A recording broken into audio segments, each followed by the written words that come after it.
As the dust settled from this unprecedented financial maneuver, analysts began to speculate about the long-term repercussions.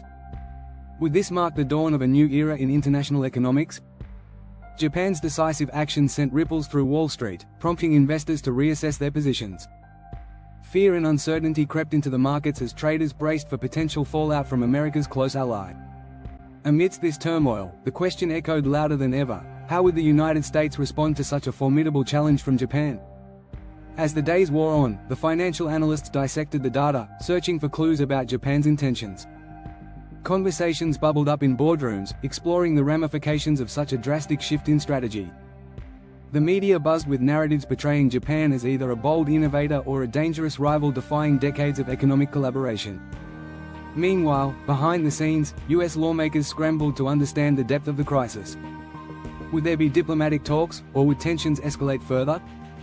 With every passing hour, the global economy watched nervously, as alliances wavered and the landscape of international finance began to reshape itself. These were not just numbers on a screen, they were signals of a potential pivot in the balance of power.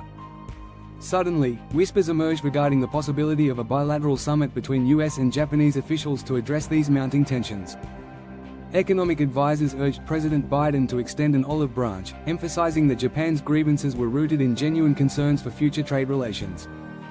Meanwhile, Japanese Prime Minister Fumio Kishida remained cautious, carefully weighing the benefits of negotiation against the rising domestic pressure to take a hard stand against perceived US provocations. As both nations stood at this crossroads, the stakes grew ever higher, with potential consequences rippling across global markets.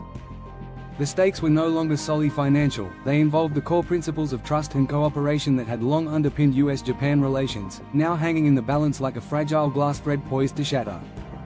As the potential for negotiations loomed, economic experts stressed the importance of building bridges instead of walls. Back in Japan, Prime Minister Kishida's team prepared detailed proposals aimed at easing tensions. Conversations reflected a sense of urgency. While the stakes were high, it was vital to ensure stability in an interconnected world. The clock was ticking. As discussions unfolded, both nations recognized that the future would depend on restoring mutual respect and understanding. The outcome rested on their willingness to engage in meaningful dialogue, for navigating these choppy waters would determine whether economic ties could be reaffirmed or severed irreparably. Only time would reveal the path forward.